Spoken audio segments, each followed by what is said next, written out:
indeed. You have to believe in yourself, even if nobody does. So as you celebrate, remember, you matter to you and you matter to someone else. Good morning and welcome to Sunrise Daily. I'm Neota Igwe. And as you celebrate as well, remember that person who's unable to celebrate because of one reason or the other, and just try to help them stand and perhaps have cause to celebrate on their own subsequently. Good morning and welcome. I am Bukola Koka. You know, speaking of who you matter to us at least. In case you're wondering, who do I matter to? Who cares about me? We care about you. So welcome to Lagos. I'm Kayode Okikiolu, and we've talked about this quite a number of times during the season, and we have tried to speak about this even out of season, because caring for people, being kind, showing love is not a thing just for Christmas or for the celebrations. It's something that should be all year round. I recall the Christmas edition, you know, one of our guests, I think it was Dan the Humorous, was saying, was making a joke about someone who always played Christmas songs, regardless of whether it was Christmas or not. So you find the person playing Christmas songs in January, February, March. And for him, he thought that was a brilliant way to spread out your Christmas, such that, you know, it's not heavy on you during Christmas. You can really spread out your Christmas and spread the, you know, the financial input. Which is why we're bringing up this issue yet again. And it's about the poor. I know that the president had said, let the poor breathe. And that was a matter of months ago. The question is, how well are the poor breathing? I remember that in his Christmas message, he talked about how, you know, this sacrifice as a result of the economic policies of his government is needed if we would transition into, you know, that renewed hope, a new dawn, and all of that. And he made those statements. But there are realities on ground which we need to cater to for now. I know that the government has come up with the, you know, the cash transfer program for the poor, but how well is it getting to those who need it? Case in point, internally displaced people in Abuja this time around. I know they're across the country, but we focused on one of them to hopefully send a message of what is happening across board, because we've had reports here and there. And for this group of internally displaced persons during Christmas, well, it wasn't as Christmassy as it ought to be, aside from the fact that, well, they didn't quite get, you know, all of the largesse which you'd expect them to get in a manner of speaking from government. Even the ones that come from the NGOs usually didn't come as it ought to this year around. And it just speaks to the economic situation. And there you see children, men, they have to play, right? But you see the older ones just sitting there wondering what is going to happen to us, what is our fate as people celebrate Christmas around. So these are the real stories. These are the stories. These are the poor that need to really breathe and ensure that all of those allocations, the cash transfer program gets to them. We'll get you to hear their story, really, but we're just bringing up this yet again. So just in case they're saying, well, everybody's getting the money, everybody's, at least the poor is breathing to an extent. Well, these are people who need that oxygen to breathe. Okay. Yes, indeed, Kadi. When I saw that report yesterday, there are quite a few takeaways from it. You know, one of the first few things our reporter brought to our notice was that the, you know, agile people in the camp had gone about their daily businesses, you know, and that explains the scantiness in the environment. And then those that were, you know, interviewed appeared to be educated. That's another thing that is significant. And then you can see evidently the near squalor situation of the camp, so to speak, not particularly ideal. So as you have said, Kadi, it calls to question, you know, who exactly is getting the 25,000 naira that is now supposed to be spread over 3 months, according to the Minister of Humanitarian Affairs. How is that ministry reaching out to those in the IDP camps? You know, at this time of the year, these people usually have cause to smile because they're public-spirited individuals who would visit the camps with Christmas packages just to help the poor to be able to celebrate at this time of the year. But, you know, as we say in Nigeria, it touched everybody. The economic situation is certainly not smiling on everyone, and, you know, perhaps not everyone is able to reach out as they should. And There's also something very significant that we should address, use this opportunity to talk about. The Northeast Development Commission, has been building infrastructure in many parts of the region that has been impacted by the more than a decade-long insurgency. Governments, authorities have a tendency to want to build infrastructure, to build capital. But then again, we should build humans as well. These people in these camps are educated. The young ones to have a potential. If they're the leaders of tomorrow, then, according to the president, we should walk the talk in letting the poor breathe and not just paying lip service to letting the poor breathe. Nyota. Kayode, Bukola, you guys you've hit the nail smack on the head, but the festive periods are also opportunities. In fact, they are like the major opportunities for these Nigerians, traumatized as they are, to get some form of relief when they see others come into their camps. Because on a normal day, we all don't go to the IDP camps to visit because as we're running around, as we say, the rat race. But these holidays, the festive periods, are moments when Nigerians, not just the non-governmental, not just the NGOs, not just the aid organizations, but regular Nigerians just going to the IDP camps to spend Christmas with them, like our correspondent did yesterday, to visit them and help to encourage them that life still goes on. As you said, many of them are educated, but they've had to go through trying times.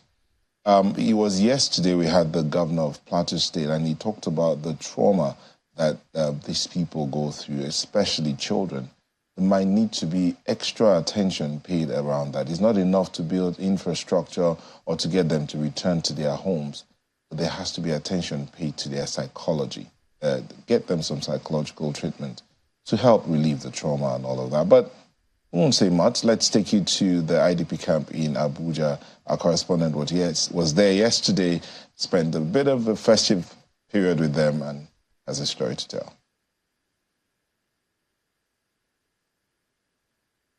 This is what a day after Christmas looks like at the internally displaced persons camp located in Durumi area of the Federal Capital Territory.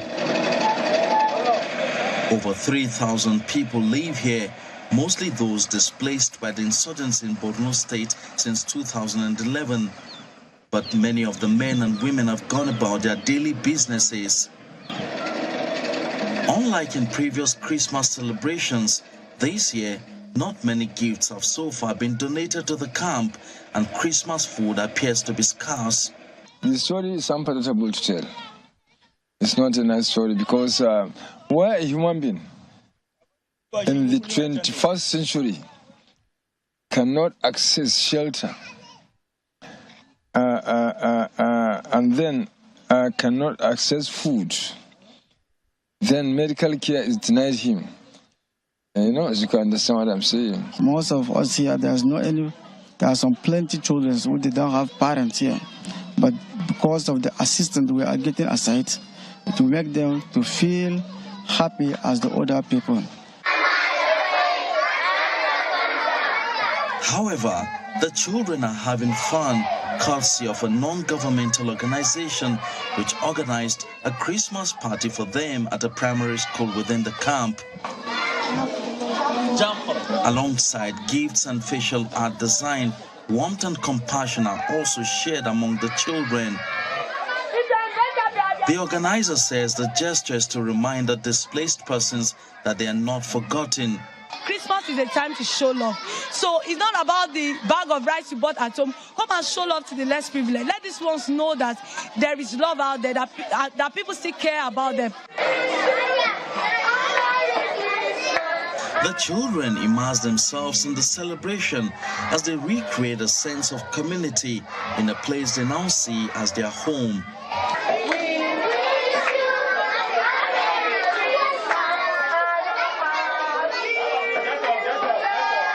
Despite being displaced from their homes, the children in this camp have found solace in the festivities, reminding us that even in challenging moments, the Christmas spirit can flourish.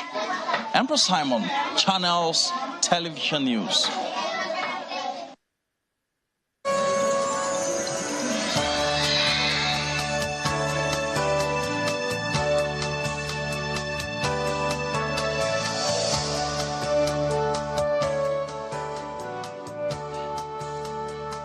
Indeed, no matter how difficult it is, you find a way around the difficulties to just be able to breathe.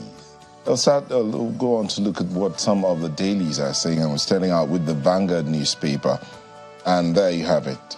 As death toll hits 115. Outrage over Plateau massacre. A story begins from there and continues on page 5. President orders security agencies to fish out perpetrators, and quite a number of riders there. But below that, you see a picture of the president and the state governors. I'm not sure all the state governors are here, but the bulk of them are there, and they went to visit him, and he told them something. He says, we share the responsibility. We have a shared responsibility of leading Nigeria at the federal and at the state. So while I'm up here at the federal, you down there at the state at the end of the day, so that Nigerians can benefit from the dividends of democracy, as the politicians would always say. But that's the story there, that picture of the president and the governors. They went to visit him at his holiday home in Lagos. Then below that, another sad story, 30 die in Rivers explosion, page 6. Police solicit information over murder of journalists. It looks like quite a number of sad stories this holiday period. But let's look just above the nameplate. Yuletide, NNPCL guarantees fuel availability nationwide. So those people who are hoarding fuel, please. NNPCL says there's fuel. And now that the refinery is kicked in, hopefully we will not see, I know Kayode and Bukola are praying there, we will not see any queues, at least for a long time. Besides that, Rivers crisis, Tinubu Lords Fubara over approach to the rift with Wike. Panel summons Lemo, others over acquisition of Union Bank. And that's it from the Vanguard newspaper. And up next this morning is Daily Independent, which provides more details into the Plateau attacks. There's some revelations here. Listen to this. Tinubu asks security agents to go after perpetrators. But of course, above that, you see Plateau mass killings. Now, let's go through the riders, which bring the details. Northern governors, senators say culprits must face justice. Police confirm killing of 96 persons, burning of 221 houses. CAN says 157 persons killed in Plateau communities. Of course, that's a far cry from what the police is reporting, 157. And, you know, we heard from the governor yesterday that 100 persons alone were killed in Bokkos local government, and in another local government, 15 persons were killed. So CAN is saying today that there's 157 killed in communities. Now, listen to this one. Herders sent letters to villagers over Christmas attacks. Now, what does that mean? Were they letters of threat or letters of warning? Well, you'll have to find the details yourself. The story continues on page 29. Terrorists occupying 64 villages, schools on the Plateau. The governor said that yesterday. These losses of lives, property must stop forthwith. Rep Speaker. Well, and then a far cry from, you know, what the big story is reporting. You see a picture there of, the children celebrating in other parts of the country. A few more stories from the front page of Daily Independent. Let's go above the nameplate to see this one. FG will go after economic saboteurs next year. That's ascribed to the Senate leader. Well, a number of them have been discovered this year alone, particularly those found culpable in oil theft. But what has happened? Has there been any prosecution? And lastly, Northern elders ask FG to prioritize policies for economic growth. Quite a number of other stories from Daily Independent, but let's leave it there for now. That's it on Daily Independent. We'll stay in with the situation on the Plateau. Nigerian Tribune leads with this one. Outrage as death toll in Plateau reaches 160. 221 houses burned. So the figures... 160? 160. So the figures vary depending on who you're speaking to, but these are lives. One death is way too much. Talk more of dozens, scores, over 100. Now, The Nigerian Tribune is reporting 160. Naturally, what we should also be discussing right now is, oh, this person has been arrested, these group of people have been arrested, we have made this sort of progress so far regarding justice for the victims.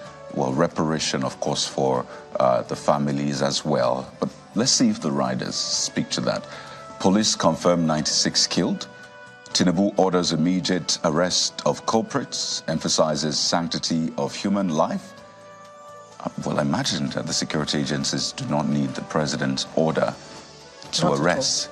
But we've heard something quite different again with the last administration, and this is something we'll get into, particularly with the interview with the governor yesterday. Yes, I was about to say that the last administration is far, far, far away. Just yesterday, the governor said there have been no prosecutions, and that's one of the things that fuels this violence, this continuing violence in Nigeria's north. This emboldens the perpetrators, and their ultimate aim is to create fear.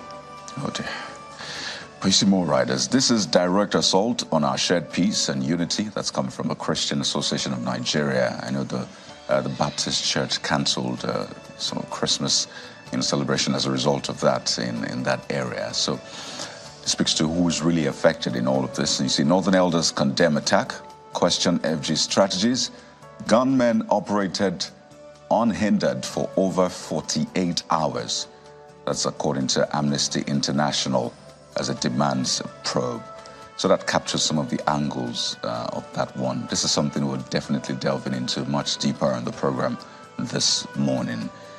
There's another sad one in the top corner of the page. I hate to be the downer this morning, but you see 15 killed, 70 injured in Osun, Lagos, Ibadan, Kaduna, Abuja highway accidents.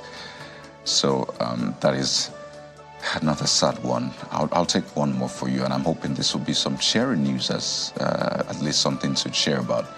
But I don't see any, really. Maybe the picture on the front page that shows traffic, at least people are out there, trying to celebrate the Yuletide. But let's leave it there for the Nigerian Tribune. Yes, sir. The Guardian newspaper is what I have here.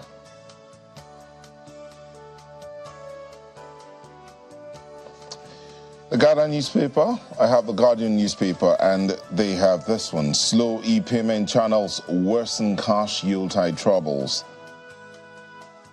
You see that picture there of the POS and the decline sign, error processing payment. These are some of the challenges that Nigerians had to deal with during this festive period. 2 months after, varsity teachers insist they are being denied 4 months' salary. That's the story below that one. I'm trying not to go to all the sad stories we have here. But see this one: Boxing Day, how harsh economy spoiled fun for many Nigerians. Go to Metro page.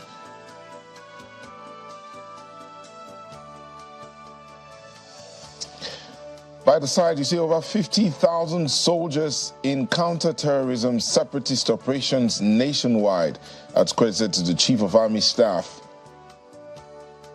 To do something about this. As I say, if you're doing something the same way over a while and expect a different result, that's a sign of madness. So let's rethink our strategy. Saboteurs hoarding Naira dollars now on FG's watch list. Who are these saboteurs? Is it possible to name and shame or prosecute? Don't just name and shame. Let's see some people being prosecuted. That continues on page 7, and we'll leave it there for The Guardian. Turn our attention next to the Nigerian Observer, which also trails the Plateau killings, particularly the outcome of our conversation with Governor Caleb Mutfwang yesterday. And listen to the big story. Plateau killings. Mutfwang hints at culprits as Tinubu rallies security forces. There are just 2 riders here. FG states have shared responsibility for peace and stability. That's ascribed to the president, but Kade, that's reminiscent of, this endless conversation over security, particularly over the control of security forces. This is a significant statement emanating from the president, but then governors would say that, they have no control. They are the chief security officers of their state, but they have no control over the security forces. So where does that leave the fight against insurgency and banditry, particularly in states that are ravaged by such? It just sounds like a significant, important question to ask, this morning. I think it's also, as Neota said, I imagine that we know what to do. I don't know if it's the political will, is it the boldness, is it just the courage that is lacking right now? Is it coordination? Whatever it is, I don't want to believe we don't have a solution. So let's work towards it. Let's just abandon all of the sentiments. And I think that's played a huge role. Abandon all of the sentiments, political, ethnic, religious, and all of that, and focus on what's at hand. These are crimes being committed. And what do you do when a crime is committed? You ensure there must be justice is done. consequences. Absolutely.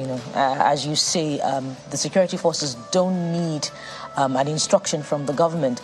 But add to that, Kayode, it's not enough to shout instructions. There's also the need for capacity building.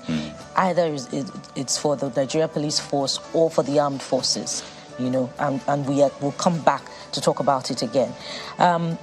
Above the big story, right above the nameplate, Edo workers applaud Obaseki's 13th month salary payment. At least there's something to cheer from one of the states. And lastly, more passengers benefit from FG's 50% fare cut. It's a page 2 read. And by the way, let's know how that's going. If you're traveling this Yuletide, you can just, tweet at us, and let us know how you've benefited from that 50% rebate enabled by the federal government. Let's leave it there for the Nigerian Observer. Well, leadership has this one, of course, on the Plateau killings as well. Envoys of death won't escape, Tinubu vows. It's a page 4 read. You can see all of the riders there. This is a curious one. I can't disobey my godfather, Governor Eno. So I think it also raises more questions. Who is this godfather being spoken of? Why do we need godfathers? Is this a political godfather or just the other godfathers that, most of us have? And I'm talking about most of us who are not in politics. But hey, as Backwell always says, please don't run away with the headline. Find details on the inside pages. Yes. But of course, I think it's the questions that'll make you dive inside. So yeah, absolutely. Take a look at it. It's on page 7 of Leadership newspaper. External reserves deplete by $4.28 billion as Naira maintains fall. Yeah. And just one more for you. Publishers adjust newspaper cover price January 2nd. Something to also, will I say look out for or be aware of or to plan towards? So this is, again, silent on whether it's an upward or downward review. But maybe your guess is as good as mine. Yeah, absolutely. Also, is upward ever? Upward ever. Downward never? Highly unlikely. With the economic situation. 630 naira per litre. And I think it raises the issues that publishers and media practitioners have raised. Some of just how difficult it is to operate in these times. Talk about the taxes on equipment, importation, all of that, the duties and the rest. How lucrative, I don't want to say otherwise, the media business can be, especially in these times. So it's important for government to look at this because we play a major role being the fourth estate of the realm. And Kayode, that comes with some consequences as well, particularly for the traditional print media. The new media is increasingly encroaching on their profits because a lot of people would rather pick up their phones and catch up on the day's news. So what happens to the sales coming in from that, part of their service? So they must increasingly look at creative ways of making money, even as they put out their work on the new media platforms. So in the meantime, pick up a copy of these dailies.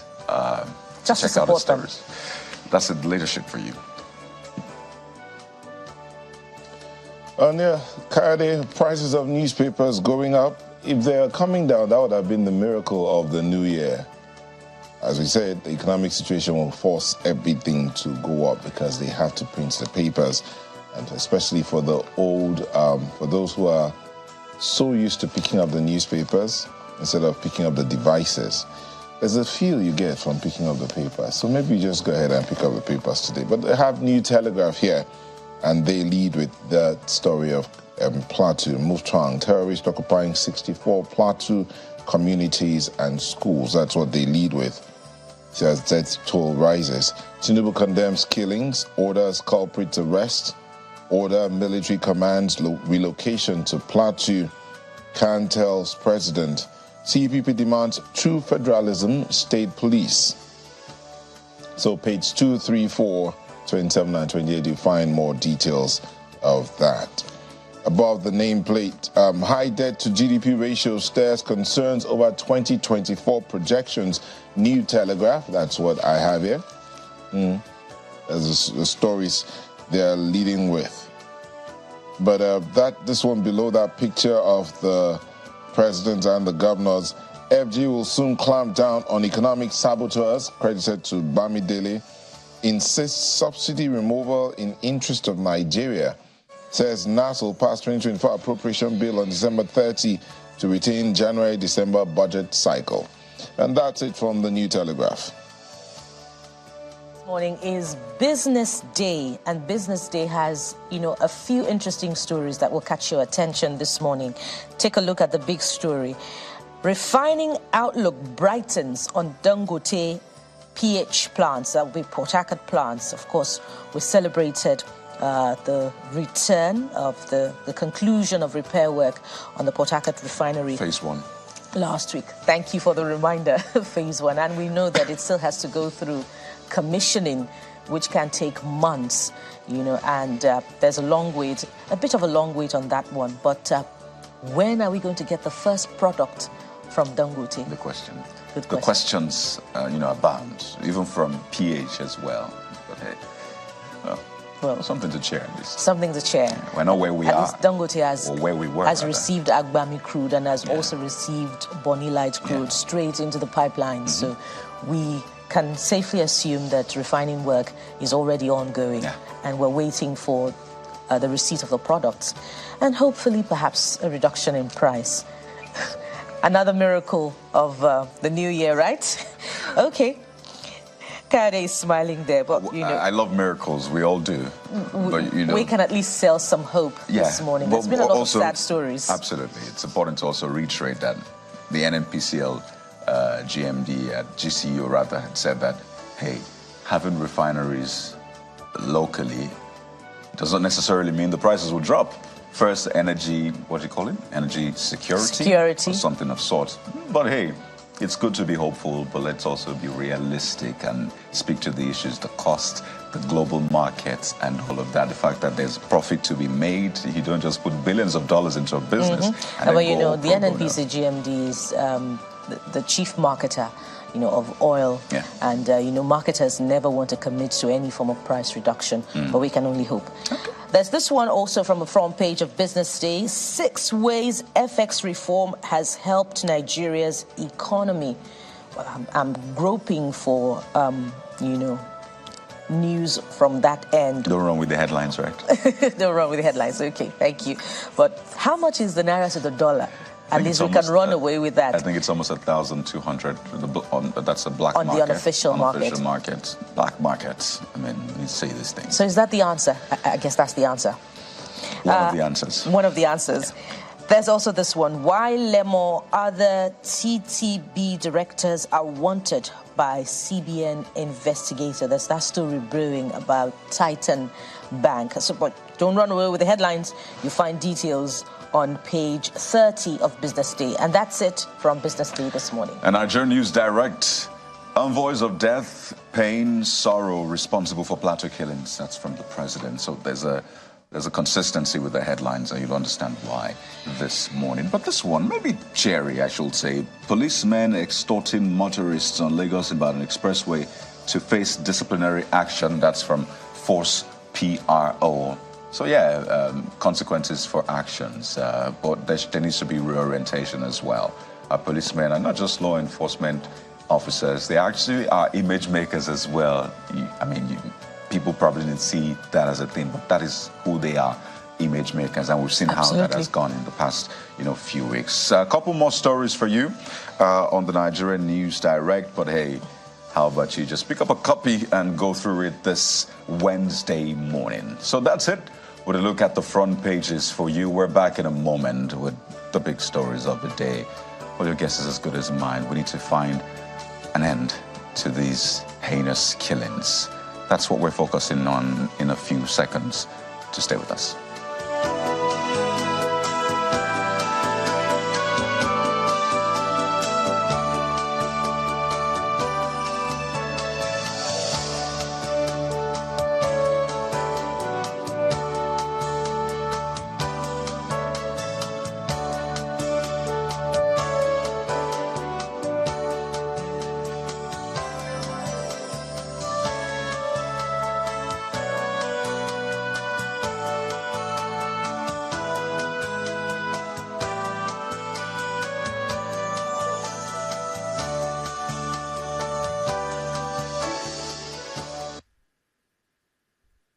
Mangu local government alone, we buried at least 15 people so far. As at this morning, in Bokos local government, we are counting not less than 100 corpses. I'm here to take stock of that of Barkin Ladi. Most of the communities affected in Barkin Ladi share border with Bokos local government.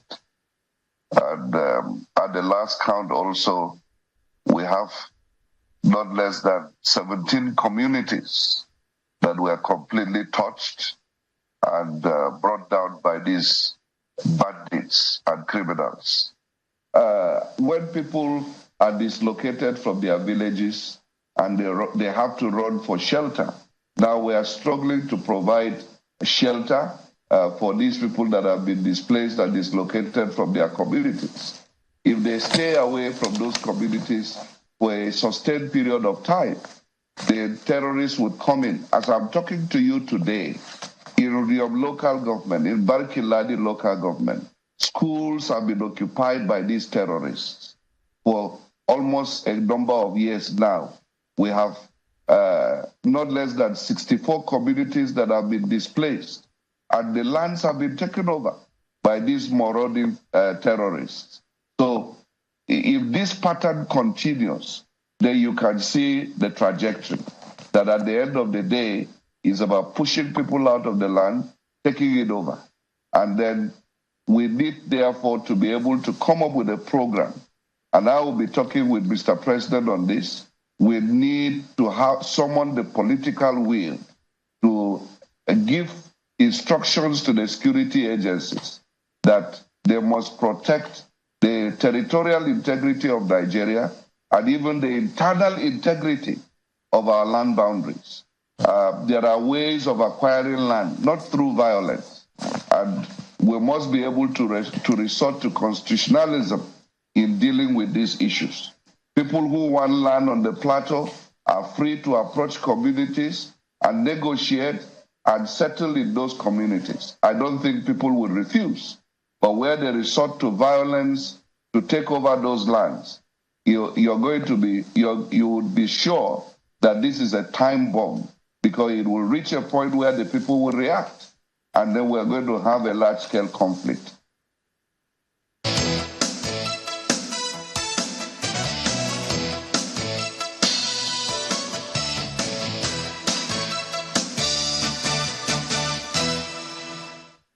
And that's where we'll start off from the security situation in the country, particularly that painful incident in Plateau State, Barkin Ladi and Bokos. Joining us to have this conversation virtually is Group Captain Sadiq Shehu, who's a retired Air Force officer in the security sector reform and defense expert. Thank you for joining us. Good morning, and thank you. Also joining us virtually is a strategic security researcher and security consultant, a Nonviolence Advocacy Network Canada, Reverend Laddie Thompson. Thank you for joining us, sir. The pleasure I wish was mine. Let me start up with you, Group Captain Shehu. This incident on the plateau, it's gotten everybody across the country is talking about it, and it's a sad one. Over 100, coming from the governor's statements yesterday, over 100 already dead, and the numbers rising, and it's being reported as of today, 115 deaths toll.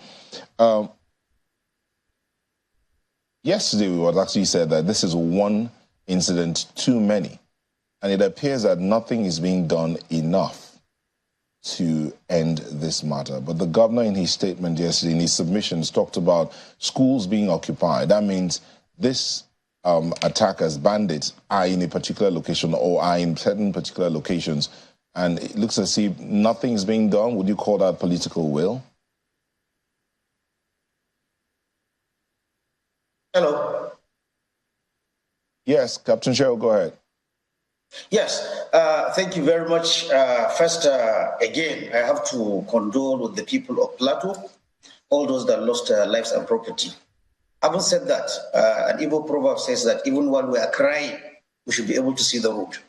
This one has happened, and it has come, on the back of several other incidents that happened, not only in Plateau, all over Nigeria. I have listened and I have followed diligently since this story broke of this Plateau attack, precisely on the 24th. That's when we started hearing about this story. But from interview with the acting local government chairman and people living there, we learned that the attack started on Saturday, the 23rd, in the night.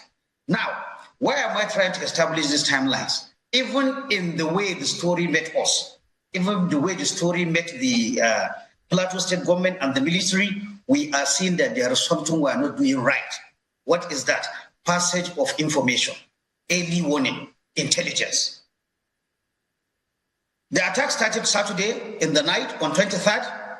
It was only on the 24th, this can be checked verifiably, that the governor and the spokesman of the military in Plateau, it's only on Saturday, that is like one day after that we're hearing from them that there was an attack in a village called Mushu in Bokos local government, and the statement they gave as of that time, 24 hours after, was that 16 people were killed in Mushu village.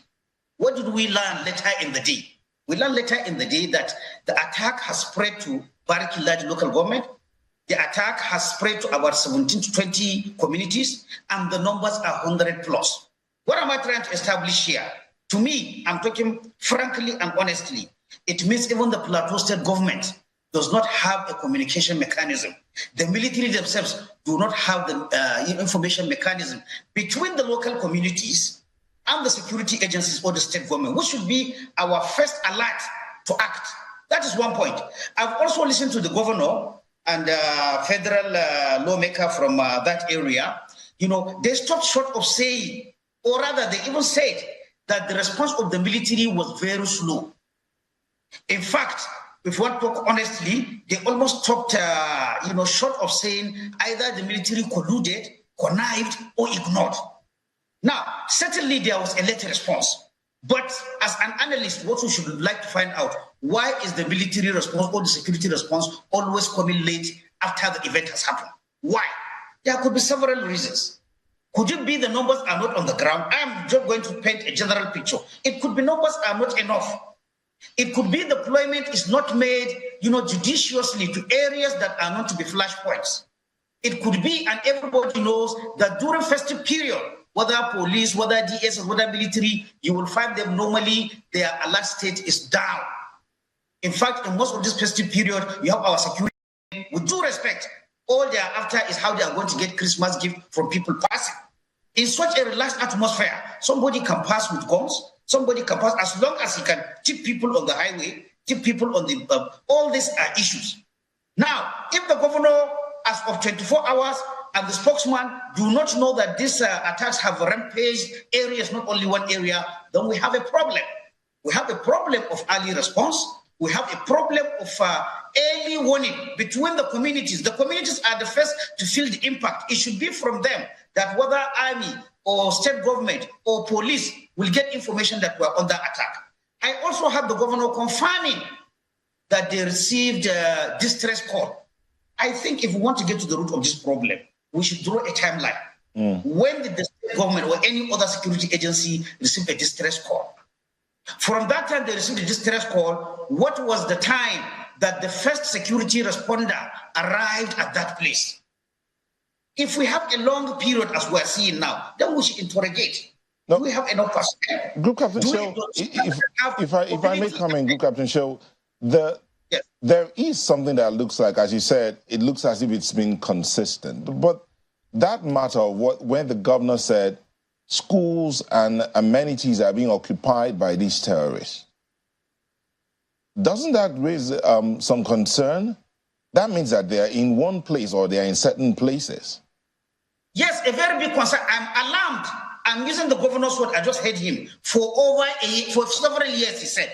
For several years, bandits are occupying schools and nobody has done anything. I find that inconceivable. Several years, what the governor said. Several years, not just before Christmas or 2 days before Christmas. Then, in all honesty, we are moving towards a failed state. If I underline, if this statement by the governor is true, that bandits are occupying schools for several years in Plateau State, not in the border area of Nigeria, then honestly, we're in a real problem. But I would like the president has weighed in. But what I want the president to do is to find out what each stakeholder did from the moment this attack was, was signaled up to the last point, including this claim that we have bandits occupying schools for several years in Plateau, and yet nobody did that. Nobody did anything. It is really, really sad and bewildering. Let me take this to Reverend Ladi Thompson. Reverend Thompson, you're a strategic security researcher, and you've done this over time. What the governor talked about, occupying schools and amenities for several years, paints a picture of negligence or planned neglect, some would say. But he said something. He talked about political will. Is it political will that is needed for the security operatives to rout people that are occupying a place illegally?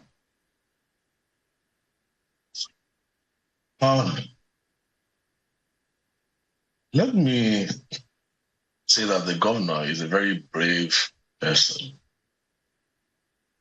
The governor is a very brave person for the statement he has made. Why do I say this? Anybody who has been following what has been going on in Plateau State, but in Nigeria for about 20-something years, knows that, frankly speaking, judgment has already fallen. Justice is very far away. Truth has fallen in the streets. This is not the time for anybody not to be politically correct. Anybody who's not politically correct is making himself a target. So I want to commend the governor because even between the lines, the little he has said, the truth is this. It's not just schools. There are at least 112 villages in Plateau State that have been occupied and the names of the villages have been changed.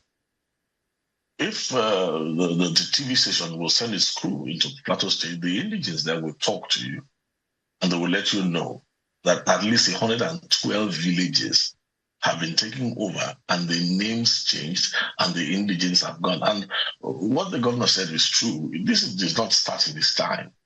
So if we want to find a solution to these things, we're going to have to step up our architecture of thought. Not only that, we're going to have to step up on courage. Now, I'm talking about the president and look, what exactly is different this time that has not always happened? What promises are being made that have never been made? Now, the reality on ground is this. The diagnosis is wrong.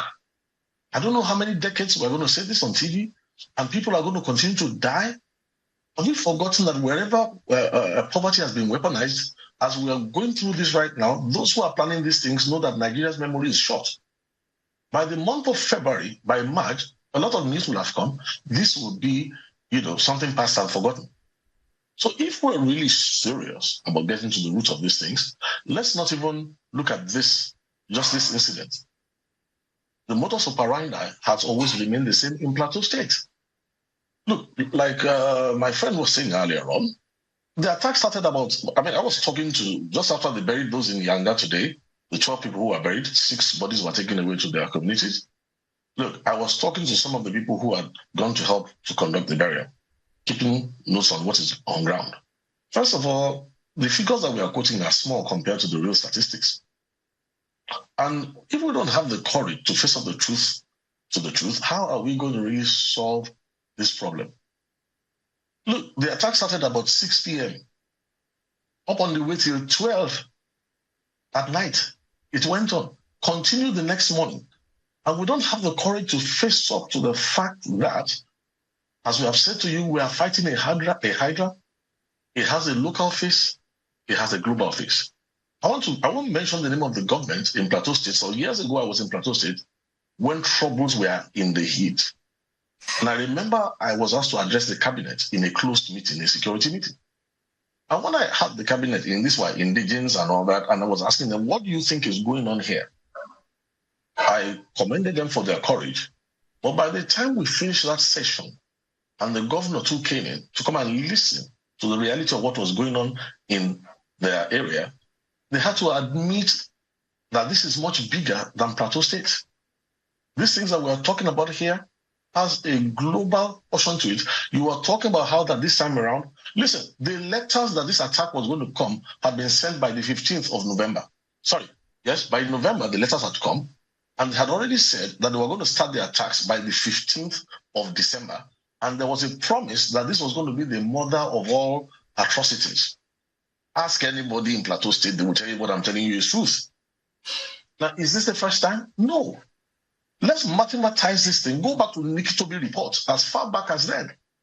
Begin to take note of some simple things here and there and decide for yourself whether we are really serious that we want to put any value to the lives of people who are being killed year in, year out, not only in Plateau. Now, what makes Plateau, precious is this. These things have gone on northeast, northwest, but it is glaring in Plateau because of the makeup of Plateau.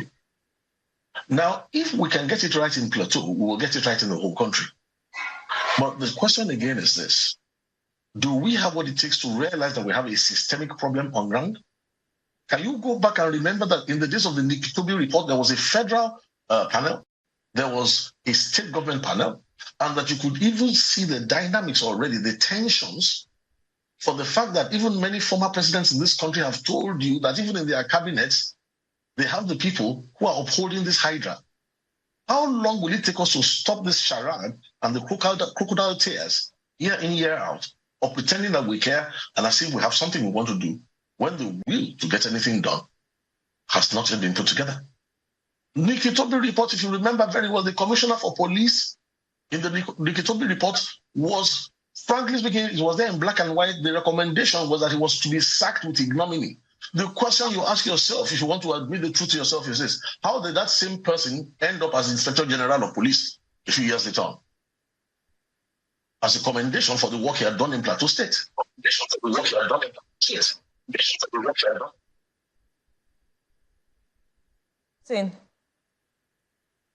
Reverend Thompson, just to continue on that same wavelength, if all that is needed, according to the governor, is the political will and an instruction, using his words now, to the security agencies to defend the territorial integrity and the internal integrity of the land borders, why do you think that political will is still lacking, particularly now that we have a change in administration at the federal level?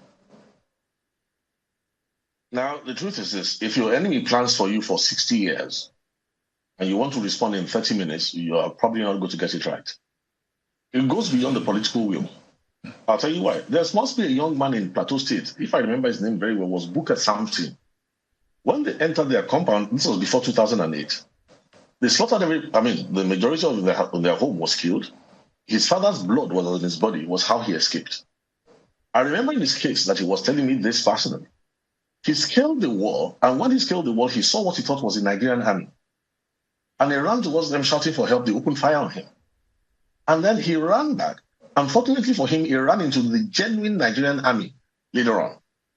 When he ran among the Nigerian army, those people were not afraid. They were still chanting songs. They still wanted to come and fetch him out until the commanding officer declared that he would open fire if those people dared to step. Actually, it wasn't the commanding officer. It was just one of the regular soldiers in there who said, if their commanding officer would allow this to happen, what am I saying? You are dealing with a very clever hydra that has been working on dividing the forces. You heard about what happened with the police force? Are you thinking that they haven't been working on the Nigerian army? Where were you when the Nigerian army began to have policies that when they capture, remember in those days they captured Boko Haram terrorists, and then they would claim they've been debriefed, they've been this, and they are now joining the Nigerian army. And people rationalized it. Where were we when all that was happening? Now, let's be very frank. Every army depends on the chain of command and the word of command.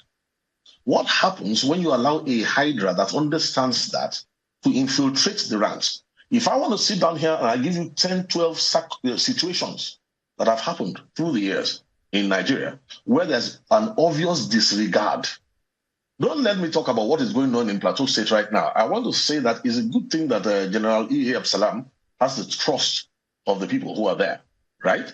But we still need to check the chain of command, because at times when he has given an instruction, down the line, we're talking all the way down to the sector commander and all that, we need to go in and check loyalties. So what am I saying? One of the things I've said for the past 20 years is this. What you are dealing with is a hydra, is a shapeshifter. It is something that has ideology backing it up. It is masked under religion. I've told you so many things that this thing does, and if you are really ready for it, you need to be able to gather. In Nigeria, you put together about 7, 12 people. I mean, right now, this is where I miss the late AVM Bamfa.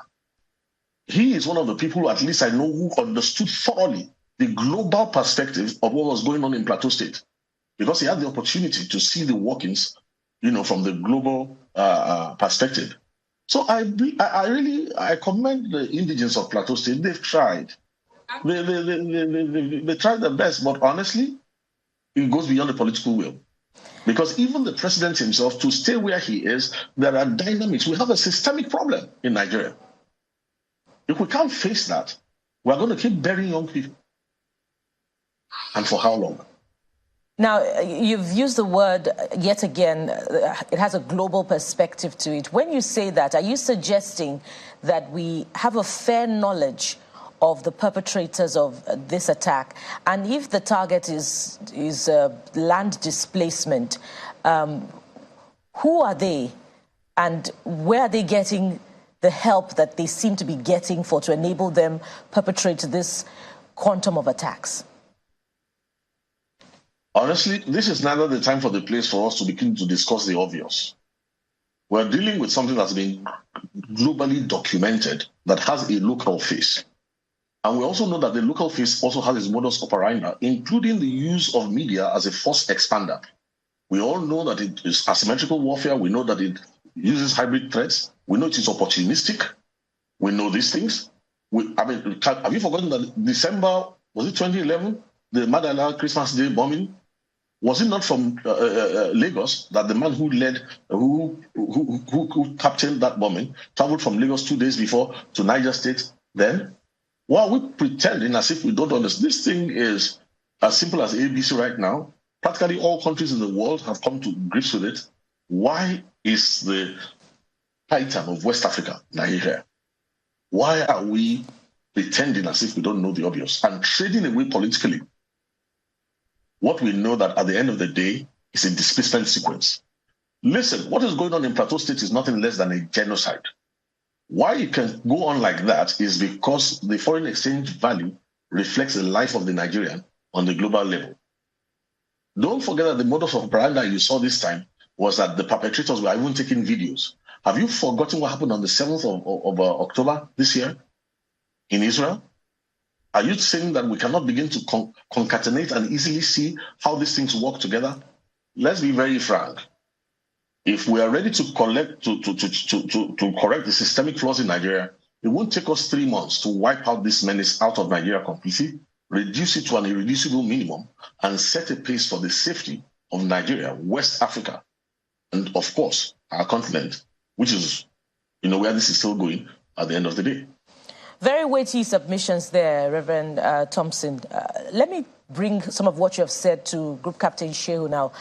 Captain Shehu, Reverend Thompson has made quite a few points, particularly about failure of intelligence and suggesting some form of complicity where the chain of command is concerned, particularly with the military.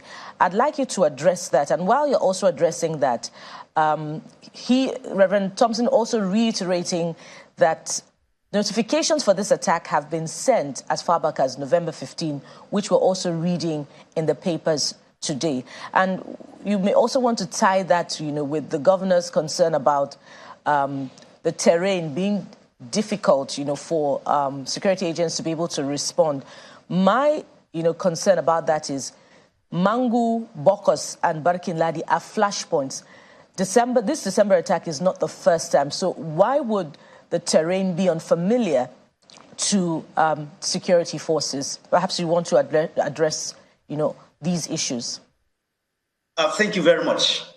Permit me first to state the caveat that whatever I'm going to say, I'm talking from an experience of 27 years military service, having trained with the Nigerian military, and also having trained with other armed forces. With respect to complicity, to me as a retired military officer, that is the most disturbing aspect of this, incident. First, I would like to say that the Nigerian military as a whole is one of the strongest binding instruments that we still have in Nigeria. If it is now being accused of complicity, either based on religion, ethnic, or whatever affiliations, it is very sad. But I would like to respond to the Reverend Thompson that the military, I know, the military unit, when you say military, it starts from a section, which is like 10 people, then a platoon of about 30 people, then a company of 100, up to a battalion, up to a brigade, up to a division. In each of these units and subunits, there is no unit that is completely composed of either Yoruba people, or Igbo people, or Hausa people, or Fulani people, or Christian, or Muslim. So if somebody tells me that a certain unit, all of them will agree with all the disparate identities to go and attack a certain I will find it very, very difficult to believe because of the composition of how our military is. It has an inbuilt mechanism that if somebody wants to be mischievous, it will be very difficult because, for example, in a unit of such composite nature, how do you convince all the officers and men in that unit to attack? That is just one issue I want to say. I find it very difficult to believe. I find it unbelievable. Now, the other issue raised about early warning or early report that was released since he said November, I am not aware of that. But if, I underline if such is true, then again, the problem has moved not only on the military or security agencies to the political masters. Because if what the Reverend is saying is that this message has been sent and is available to everybody, then if something was not done until we approach the period of this festive period where it was forecasted that an attack will be done, then again, that's why I said whenever I'm discussing this thing, there is blame to go around to almost everybody, not only the security people. I don't know how true that is. I am not aware of that this thing, but I will not, say that what he said is not true. But I'm not aware of it. The other issue of terrain, which the governor, yes, terrain could be a factor of accessibility. But when you are deploying your troops, when you are looking for equipment for your security forces, terrain is one of the factors that you should look at. And you also mentioned that even while you are deploying your security forces on the ground, there are areas of non-flash points. It's not the whole of Plateau, to my own understanding, that are flash points, apart from minor skirmishes. So if you have areas that are consistently, being challenged by this crisis, especially with this letter, which Reverend Thompson said was circulating a very long while ago, then I think you should solve the problem of terrain by putting enough resources, that's human resources, your boots on the ground, to near as possible to the place where you expect the problem to be. We do not see that because if we, from the reaction time, what we are seeing is that it took a long while before the security forces are active. Again, he raised the issue of many communities that have been taken over and their names changed and there are villages that are known. Again, if this is true, then it's a failure of the government. Again, I'm not aware of it. But again, if I said it's true, if what he said is true, there is a failure of government because you cannot have people. Certainly the problem of the...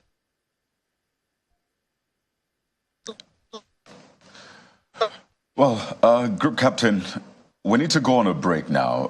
Of course, we'll fix the connection issue. We seem to have lost audio and video connection with you. Still a lot of questions to raise. Arrests have not been made. Some of the issues the governor spoke about yesterday, that looks like in the previous administration, the sentiment which a lot of people had was that these assailants, terrorists, had some sort of official backing. These and more we'll raise with you and Reverend Ladi Thompson when we return in a moment. Please stay with us.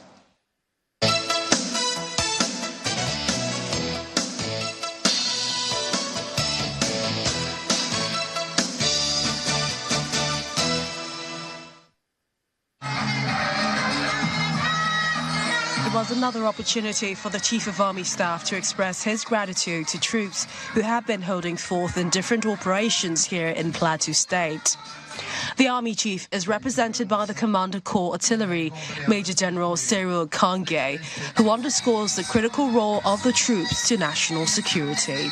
The Army Headquarters has initiated several welfare projects that will directly impact the lives of soldiers and their families. Your well-being is of utmost importance, and we shall continue to work tirelessly to provide you with the necessary resources and support to carry out your duties effectively. In his remarks, the General Officer commanding 3 Division and Commander Operation Safe Haven highlight some of the achievements so far recorded by troops. Our troops were successful in neutralizing several unrepentant bandits, dismantling local weapon manufacturing factories, and apprehending those involved in isolated killings, farm destruction, cattle rustling, night grazing, underage grazing, as well as cow poisoning, amongst other criminalities. Also in attendance here is the Governor of Plateau State, who expresses his commitment to collaborating and complementing security agencies' efforts towards securing the state. Be rest assured of my support and that of the good people of Plateau State. Your efforts towards restoring total peace to Plateau State in particular and Nigeria in general. On this note, I'd like to particularly appreciate the troops of Operation Safe Haven.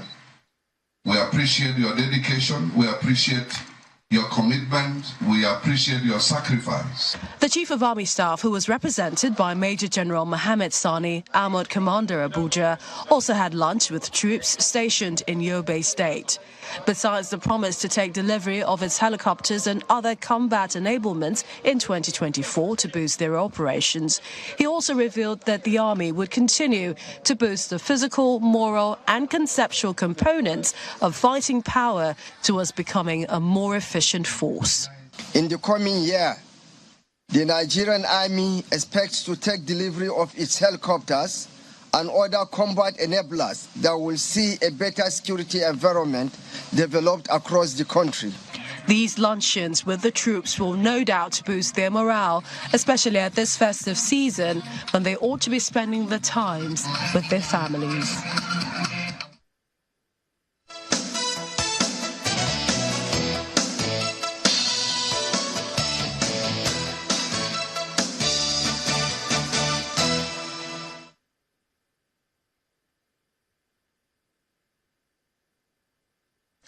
Well, that particular luncheon happened just before the attacks on Christmas Day. So it sort of gives you a sense of where we were up until the attacks happened. And of course, trying to pick up the pieces right now. We still have with us Group Captain Sadiq Shehu and Reverend Ladi Thompson on the program, just giving us an insight from their experience into all of this, and more importantly, finding solutions to this challenge.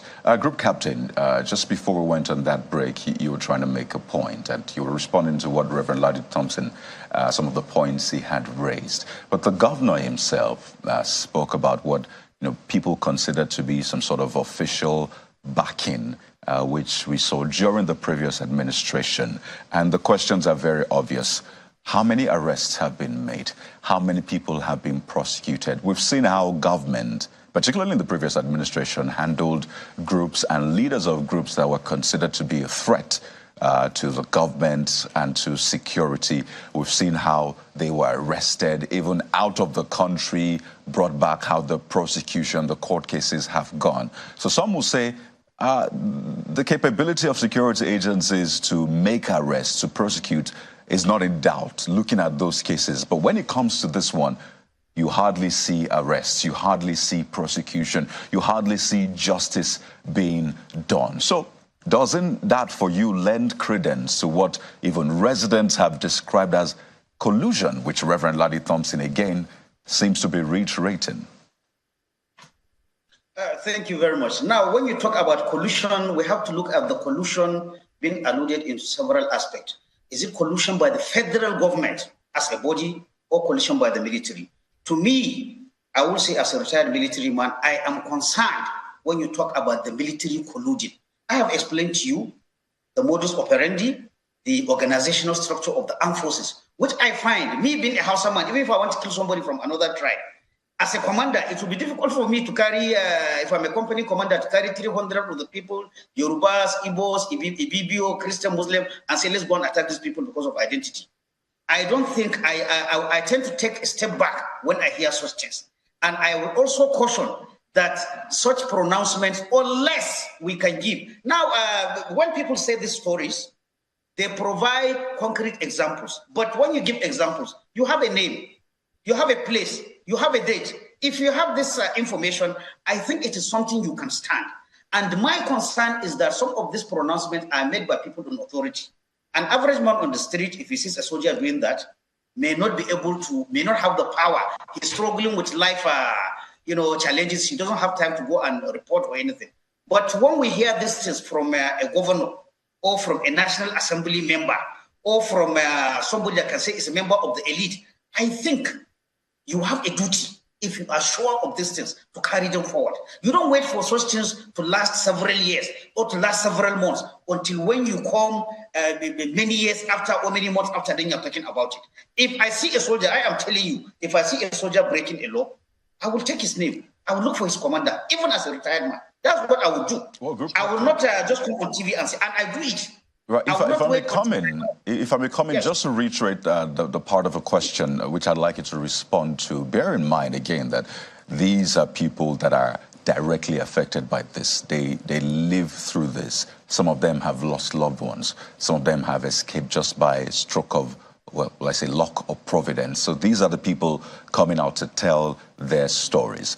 The part which was raised and has been raised time and again regarding arrests, prosecution, we've seen how our security agencies can work in other climes, in other instances. So for you, when you see that we've not heard of arrests, talk more of prosecution, something that we can hold on to and say, okay, 100 people died, but at least some people were arrested and are being prosecuted for that. What does that tell you?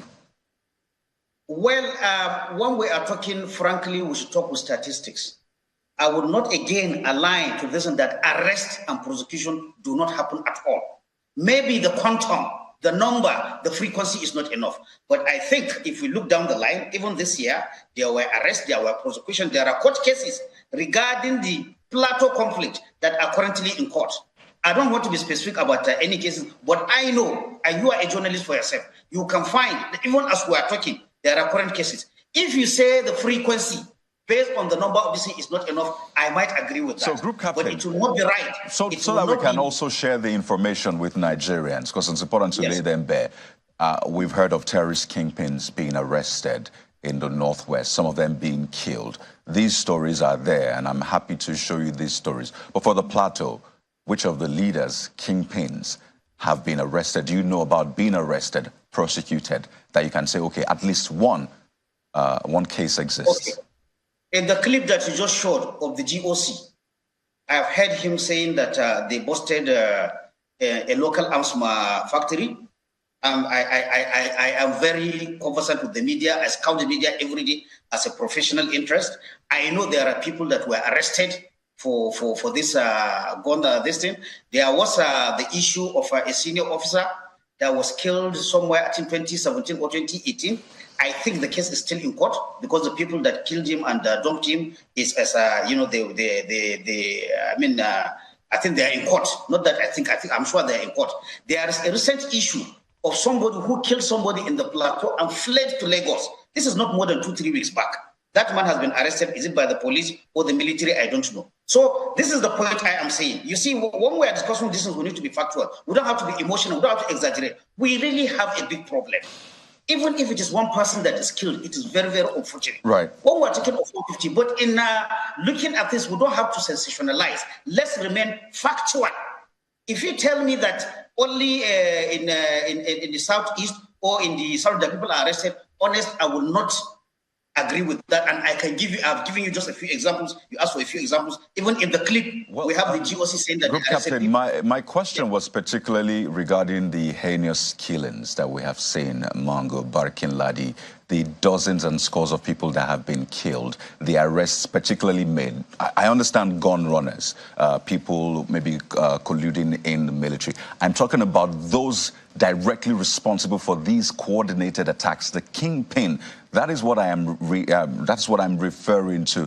But just so that we can expand this conversation, let me take this to Reverend Thompson as well, and we'll come back to you.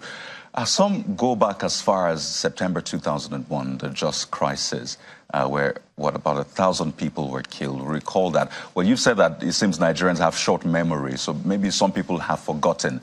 But that was a major issue, which we can, if we say we want to go back to the root of this, perhaps we need to go as far back as that, look at the trends from there. Recently, the video, former Defense Minister T.Y. Danjuma resurfaced about a statement he made in 2018, which he has reiterated time and again, even up until last year, that it seems like people might need to start defending themselves, because if you want to wait for the structure, which we have seen in this case is, well, we've seen how they have turned out to be. So sorting out or defeating this Hydra, he said it will take time, but the options available, the ones that have been proffered, do you think they are plausible? No, the issue really is this. First of all, let me say to my friend that we will not trivialize the lives of people who are dying, not only in Plateau, but the amount of lives wasted all over the country, including that of young boys in the military. See, the days of clock sleeves, treaty of war, those days are gone. The new warheads, the new war forms that have been accredited all over the world, studied by security experts all over the world, talks about asymmetrical warfare, totally unconventional, talks about even media being a force multiplier. Now, what we're talking about here is very different from when we talk about the breakdown. I'll give you a good example. Let him go and find out how many times in those days would it be that the enemy will be located, then they'll be waiting for a signal.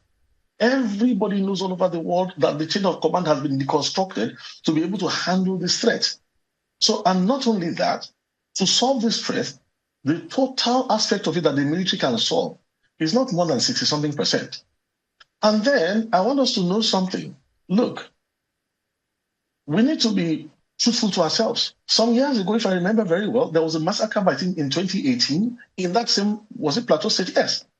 When the McBan, what's his name again, Danladi Chiroma, made a very insensitive statement afterwards and said it was because of 300 cows that were rustled earlier. Of course, later on, they came back to come and deny a whole lot of stuff, but begin to join the dots. Look, from the global perspective, about 2-3 years ago, there came a list that was sent to Nigeria as the sponsors of terror. The richest sponsor of terror was located in Kaduna State. The government said it was going to have private prosecutions. Who in Nigeria till today has heard the names or the list of the sponsors of terror? Now, let us be very frank. I don't want us to say that the previous administration. What we're talking about here has been ongoing for many administrations. But I remember at one time I had a meeting with one of the former generals who was the president much earlier on, who said, oh, in his own time, there was no this and that. I said to him, sir, I was in the field. We have mission fields. We take care of people. We take care of widows and orphans. So don't tell me stories of things that I have seen. And when people like us talk, we have to put it into consideration that the public is listening. So we only scratch the tip of the iceberg. Look, in that same Plateau State, go and find out. There was a house, one fellow whose name I will not call, because I spoke to the governor when the issue came out. Army uniforms were being sold in his house. It was meant to be picked up. If I go on into the other conversations that went up in higher places over that issue because we pursued it, you'll be shocked. So what are we talking about here? Now, the truth is this. If we want to face this thing, we must develop the will to realize that we need a coordination. There has to be a coordinate. We say it's a hydra. A hydra means it has different heads. Now, the beautiful thing about what we're saying here is this. The people who are doing all this are a minority. I'm talking about terror intelligentsia. They're a minority. One of the greatest advantages we have in Nigeria is our sheer size. We can't be swallowed in one piece. So if we're able to build consensus and face our systemic problems in Nigeria, honestly, in 3 months, we will wipe away this problem. Let me leave it at that. But I'd like to also get your thoughts on what the former Minister of Defense said at that forum, a video that has resurfaced again, even though he said it some time back. And I think for a lot of people, it may resonate because it looks like something they can do now. Would you advise people to toe that path? And what do you see happening down the line if it looks like government isn't getting its act together, or it is taking time to get these consensus, political will, or what have you? No. At no time should we ever encourage civilians to take the law into their hands. Trust me. At no time should we ever encourage it. What we really need to do is very simple. Don't forget that politicians only live for the next election. We need to gather statesmen, patriots, people who have something at stake and who have the courage. They are the ones who need to gather together and build consensus and raise the strength. That is, we need to, strengthen the will of Nigerians. And if at all we're going to go for gun laws, it has to be done legally. Because when it is done legally, then everybody has a home. But if we leave it to, to become a free-for-all, you're going to find out that the better organized end will win. You are dealing with the Hydra. That Hydra doesn't have only one military wing. Don't forget there were times in the past when the ISWAP was hunting down the Boko Haram and taking over. Don't forget that the one who terrorized Nigeria the most, the Nigerian army, never located him. When ISWAP gave him a notice to quit as head of Boko Haram, it took ISWAP only about 4 days to locate him and neutralize him, even though he did not detonate the bomb and, he didn't go alone. So please, in other countries, people realize that the trust of the public, the coming together of the people to have a unified will, a country that shows that it cares for the value, the life value of its citizens, is the country that will beat this threat. Because if we continue with this piecemeal thing here and there, you are dealing with an opportunistic thing. The enemy is opportunistic. It is extremely intelligent. And the way we're going about it, what I feel, look, people like us in our sisters, we've seen the best of Nigeria, as it were. It's very unfair to look at the younger generations and then subject them to something that you know is not going to lead anywhere. Right now, what is happening is that there's an older generation that is taking away the future of the younger generation. And that's what's really going on. So we'll either build consensus, get patriots and statesmen, face systemic problems, put together the architecture of thought that can handle this issue once and for all, and also ensure that the media aspect too is properly put together, because these people have been known to exploit everything. Now, even in the army, don't forget that when the Nigerian army was put together, when it came from the West African Frontier Force, the British put in between us the divide and rule interesting thing. So even within the army, the divide and rule foundation that we had from independence was, even though the esprit de corps was quite strong for some years, but when it came to promotions, this and that. Now, can you imagine an intelligent army, an intelligent enemy that is more sophisticated now, who now wants to start dividing and start fracturing the army? Is he going to carry a placard on his head? That's why I'm saying that the architecture of thought required for this It's not something that will be found in Clausewitz's Trinity of War or old textbooks or military that nobody, no other country of the world is looking at anymore.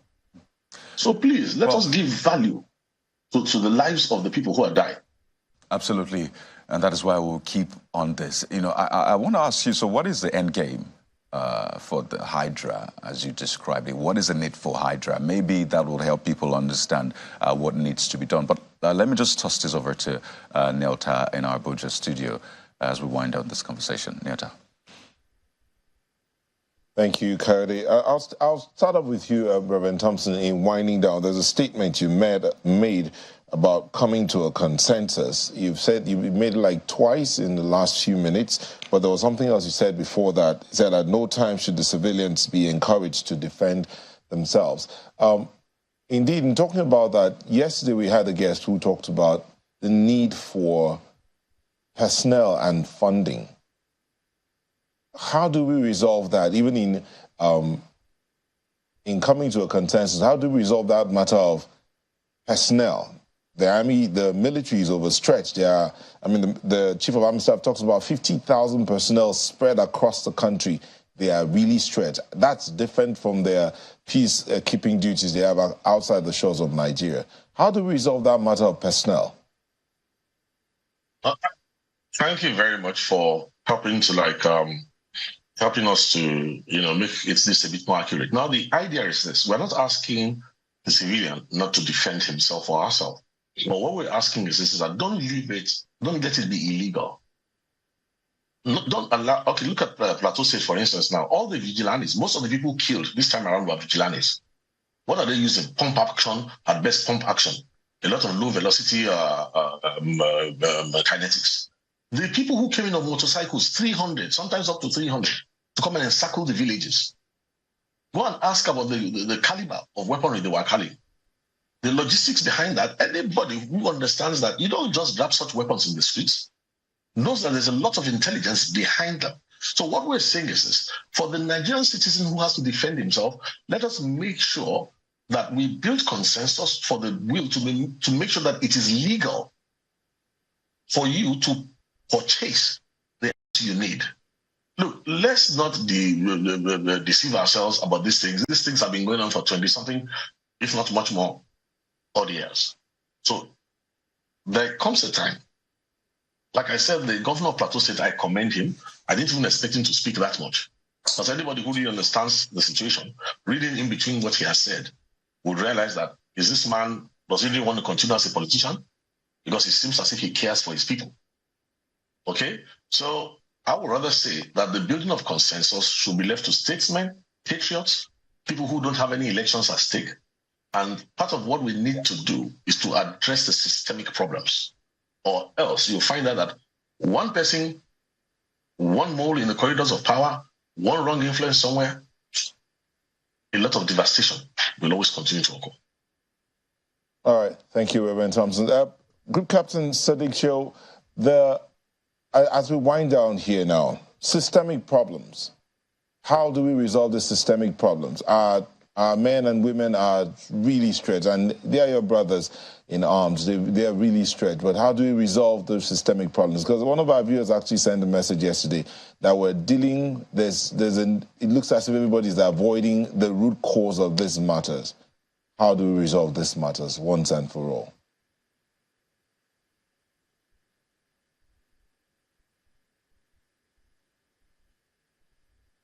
Governance and security. Oh boy. Well, Group Captain Show, we're still not getting you clearly. But let me take this back to Reverend Thompson. These systemic problems, there's a need to, if we go looking at the systemic problems, we might not finish the program today, but root causes. So how do we deal with these low-hanging fruits real quick? If you can make that in like 1 minute, we'll go. Very low hanging fruits. I remember when I went to Respect Rayom in 2000, was it? I went to Rayom when David Silas, a footballer, died, a very popular footballer. Now, when I listened and I checked what was going on, as far early as then in 2001 was the time we told Plateau State that, oh, the Hydra has come. Now, one thing I saw that helped the Hydra is this.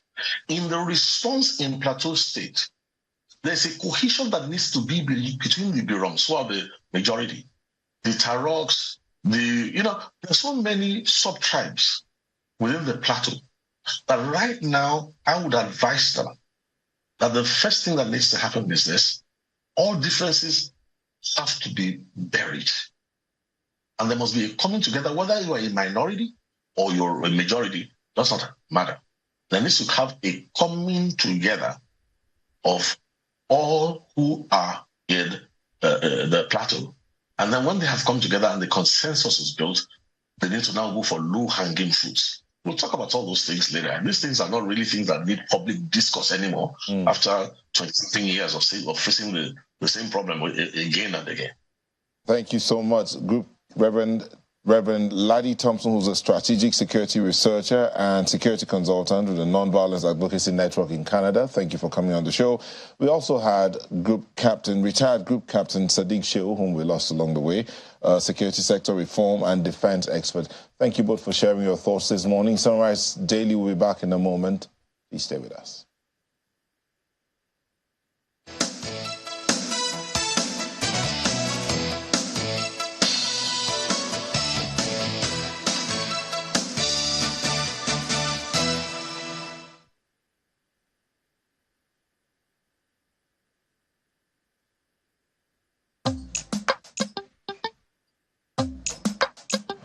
Heartburn and indigestion? Try Gestede. My recommendation for the past 26 years, Gestede. Reliable remedy for heartburn, indigestion, flatulence, and acidity.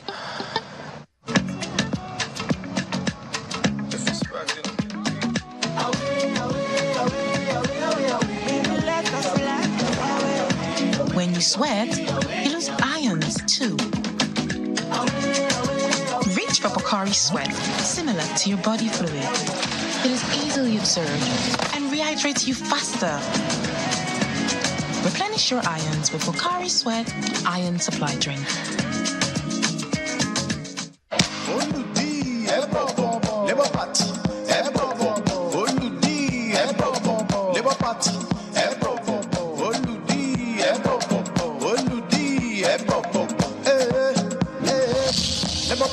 Who's your guy?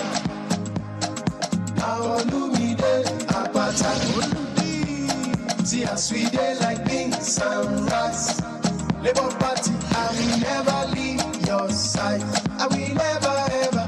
I dedicate my time forever. Time to you, my people. Even if the road be rough, I know mine. 'Cause together we shall stand. Labour Party, who's your guy?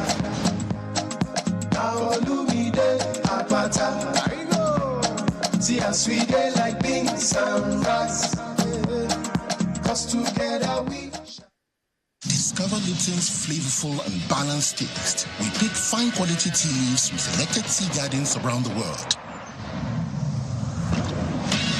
to give you Lipton Yellow Label's flavorful and balanced taste in every sip.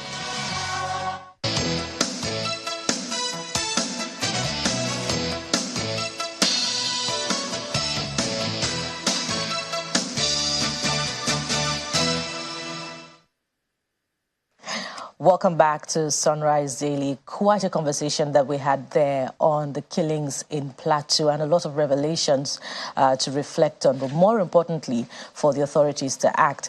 And we're moving on to the next leg of our conversation this morning.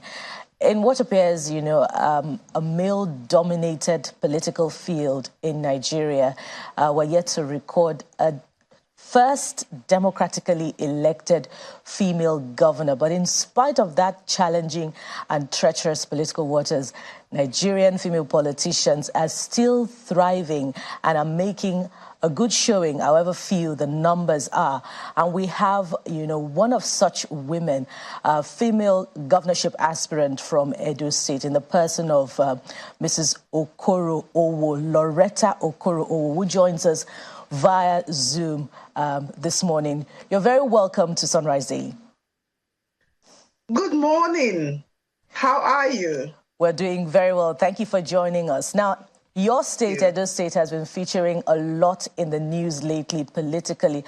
How are you, processing all of these political activities from the ruling and the opposition party in your state? And from your end, what's political campaigns like? I know that you've been in the field in recent times in preparation for the primaries. Thank you very much. Thank you. And good morning to everybody listening to us. As my people would say, Iselogbe, it's the Igwe festival time. So all our people around the world is Iselogbe. My name is Loretta, Dr. Loretta Oduware Ogboro Oko. It's a compound name, father and husband.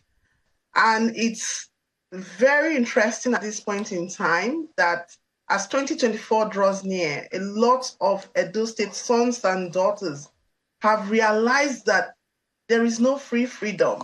We have to take our places at the table and we have to take the reins of governance in our state into our hands.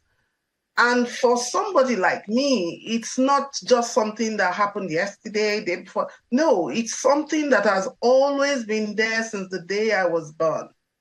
I have worked with my people. I schooled in Edo State, went to Federal Government Girls College, Benin, studied medicine in Uniben, went to the market with my mother when my father passed on, lived with the people. And I find that the basic things are missing. Health, education, even in the markets, toilets are missing. The value for human life, there, is being compromised. So who will change the status quo? It has to be us. Be it male, be it female, it has to be someone who has empathy, who has character, who has the skills, who has the experiential learning, who has been with the people. And all of these roll into one is a Dr. Loretta Oduware Ogboro Oko. Now, over the past going to a year now, I've been in consultations, I've been in the field. Thankfully to God, we've been doing local government tours. We've gone around the state. And what do we find? We find that the people of Edo State need to have governance closer to the people. The gap between those being governed and those in governance is too much. And we need to close it. How do we close it? We all need to engage. So for us in Team Loretta Oduware Ogboro Oko 2024, we are saying that we want somebody who actually has the interest of the people at heart. And all of these political agitation going on in Edo State right now should be geared towards getting the right person to do this right job, that has empathy for the people of Edo State, that understands the state. Some of these people even agitating to be in the state now, in the core seat, experience has showed us that some of them don't even understand the people of the state. They think they know what the people of the state want, but they don't actually know. And before we started this, we actually went in and did surveys. We did a survey anonymously, just asking the people, what do you want to see in our state? When you say that those positioning to occupy the top seats in Edo State do not have the experience, are you referring to the political gladiators from the main ruling party and the main opposition party? I didn't even say the word experience. I said they don't even know what the people want. And experience is relative. I'm saying in all of the parties, I'm not saying just one party, across board, my sister, you find persons who they believe, and they have a right actually to believe and to aspire that they want to take the #1 seat in the state. But the question is, do these people, do they know, have they taken out time to actually know what the people want? Have they lived amongst the people? Have they lived amongst the poorest of the poor? The National Bureau of Statistics tells us that we have 133 million plus multidimensionally poor people in Nigeria. Edo State, with her population of an average of 5 million, We have our huge share of this burden. How well have these people, how well have they interacted with the people of Edo State should be the question.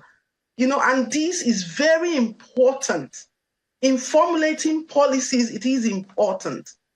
And this is what people like me, I have sought out to do over the years, to truly understand my people, live among them and understand them. Now, we'll get to what you have identified to be the needs of the people of Edo State.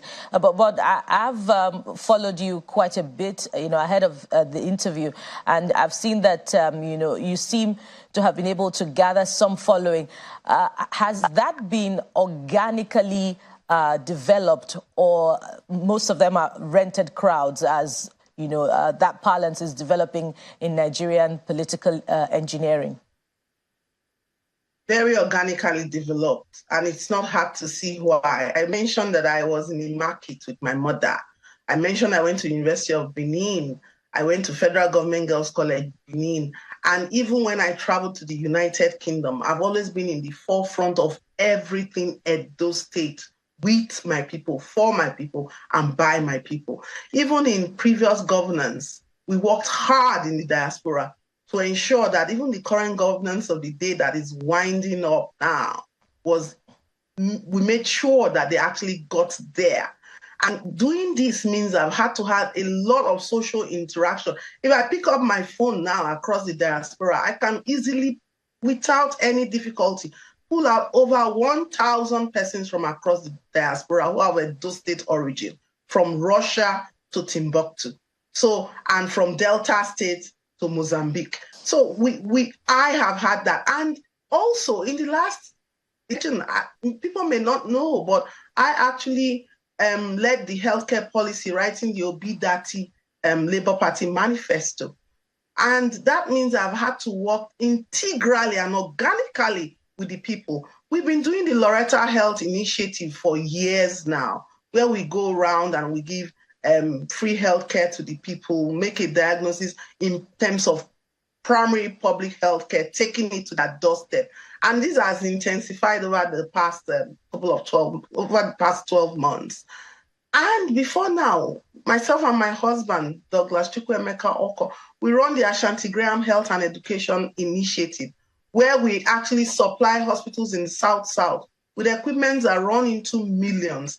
And we actually celebrate excellence, giving the best graduating students in the University of Benin prizes over the years. Now, if you look at all of these things, they didn't start yesterday. It's an antecedent that has grown organically and has evolved to the concept of the Loretta that Indeed. The people you see around me are organic. They understand that this is a woman of service and this is a woman who has value for human life. I won't even waste the money that I can spend on bettering the lives of people renting a crowd. That's not indeed. my style. You do have an impressive resolve, but you know that you have quite a number of hurdles to cross. Even if you do cross, the hurdle of securing the ticket of your party, the Labour Party, but have you been able to secure the buy-in of your party at the national level and at the state level? And there's a lot of, exchange financially that will go in there. That's on the one hand. On the other hand, the narrative is there about how, female politicians would prevail on their female counterpart who has the courage to run in the first place, to step down for the male counterpart who they believe have a better chance of winning. Are you prepared for that? Have you been thinking that out before it happens? Your questions are very germane. There are things that would evolve and people would say these are things that have always happened. But we are here to actually change conventional wisdom. And it's not actually the way people think. Securing the buy-in at national and state level, we have done, Team Loretta has done. I have worked assiduously in the party. I'm not an initiate into the party. I have been there since the time it all began. But again, you see this narrative of females coming to tell a female to step down for a male aspirant. I think all of these things are in the past. It has changed. But you see, who Who propagates these narratives? Who puts them there? These are all social constructs that a particular subset of society will push. What do I mean? We have females being about 50% of our population. And on election day, just take a good look at that queue and see the number of women in the queue. Over the years, and that time is now, the women have realized that actually we make these things happen. But the narrative that is being pushed and that social construct has been quite different. And this awakening has now risen and is now at our doorsteps. Rest assured that we are not actually going to swallow another person's narrative at this time. The sisterhood is very strong. And Edo State is unique because we produced the first elected female senator in the whole of Nigeria. And we're on the verge of making history again. You know, we are going to produce the first elected female governor. The people of Edo State right now are saying that they want something new, they want something fresh, they want to try something different. We are not saying that our fathers and our brothers haven't given their best. We are now saying that we want to be able to correct for these things that are happening. We want to try something else and see what comes out of it. Well, so even though these things may come, they may just be other people's figment of their imagination. And the social construct has changed. There's a new dynamics in town. Well, quite a resume you have, I must say, particularly in the health sector, spans Nigeria, the United Kingdom, Sheffield. Perhaps you speak about how that you bring that to bear in governance and the rest. But I'm also curious to know your political trajectory, because I know you've also worked under the current government. You were part of the people appointed to oversee the Edo State Diaspora Agency. So you've worked under this government. How did you transition now to Labour Party, which you're in? I'm so glad you asked this question, because it gives me an opportunity to publicly put to bed some erroneous misconception. I have never worked and been appointed to any position by the Governor Godwin Noyerase Obaseki-led government. No. When the governor came on in 2020, the whole of Edo State diaspora and many persons in Edo State actually thought, oh yes, there appears to be light at the end of this tunnel, looking at the mien and the positioning and posturing of the governor and his team at the time. And a lot of us, many of us, worked with him at the time, worked to make Edo State better, informally and formally. I am one of those who worked informally, and we in the diaspora, knowing that the diaspora in Edo State is hugely situated to actually even fund our budget, because recently now he just produced a budget of about 325 billion naira. But it has been estimated that Edo State diaspora remits about $6 billion to Nigeria and to the state by extension. So we play a huge role, and that was how we all came out and thought, okay, let's do our best for our state. And we agitated to have an Edo State Diaspora Agency.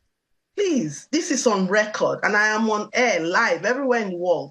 That agency never, ever took off.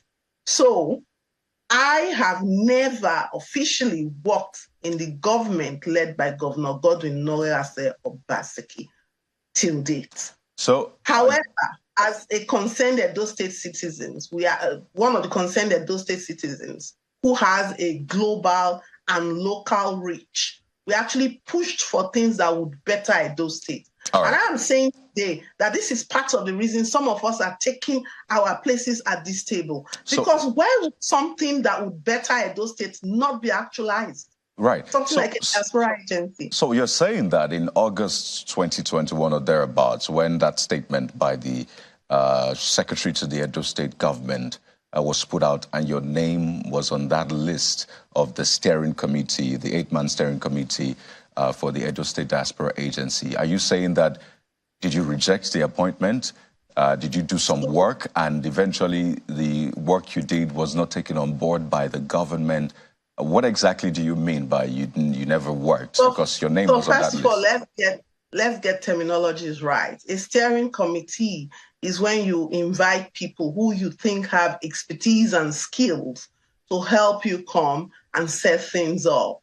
They're not paid. These these people are there to actually help devise a modus operandi for something which you hope to set up in the future. Yes, I've been a member of a steering committee working voluntarily to actually give advice and to create a modus operandi for a diaspora agency pathway. But I was never employed by Edo State government. How do you, because your name was announced on that list I just wanted to be clear. Your name was announced by the government, by those who were appointed into that steering committee, which you say you were not paid for. So you worked with the government on that particular project. To be clear, I have not said I did not work with the government on that. What I'm telling you, you used the word employed in the first question. No, I said that you were appointed by the government. Appointed into a steering committee to actually give guidance on setting up a diaspora agency. All right, so just to be clear, working in that capacity, it needs to be made clear, working in that capacity to give guidance because I have the skills and expertise.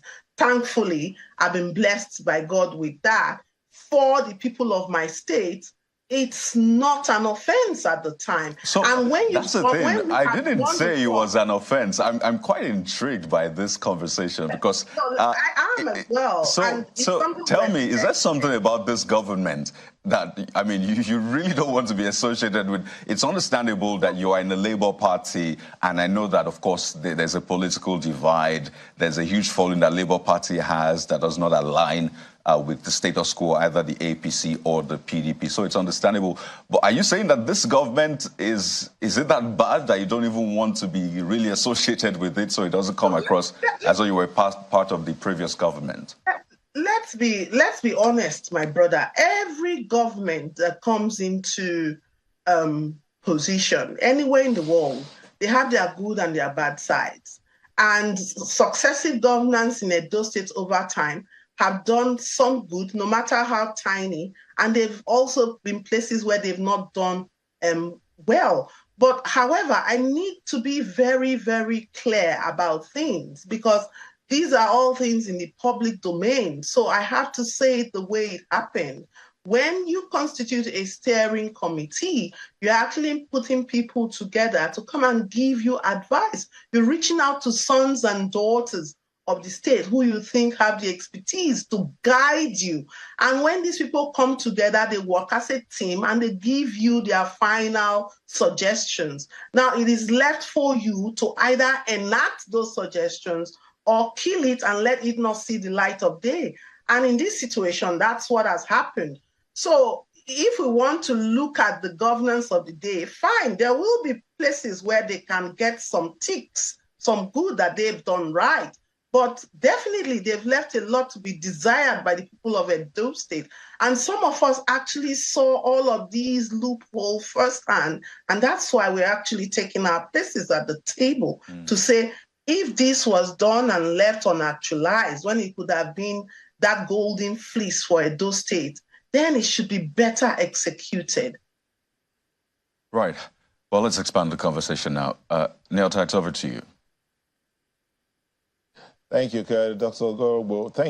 Ogboroko. Thank you so much for coming on. You said something earlier about being from Edo State, where the first elected female senator came from, and you're set to make history again. But you're stepping into a field where the sharks are plenty, and one would wonder what will be the path you will swim in order to get to the other side of the water. What path would you be swinging? How would you swim? How would you? What's on ground? What are you offering the people of Edo State that will set you apart from the others? Thank you. The people of Edo State need to realize that in a Dr. Loretta Oduwari-Ogboroko's led government, they are at the center of it. It's all about them. So if we break what we plan to do after interacting with the people, asking them what they needed the most, we've broken it down into two big pillars. The first pillar is where we intend that we must spend the money of the people on the people. we must build the lives of the people.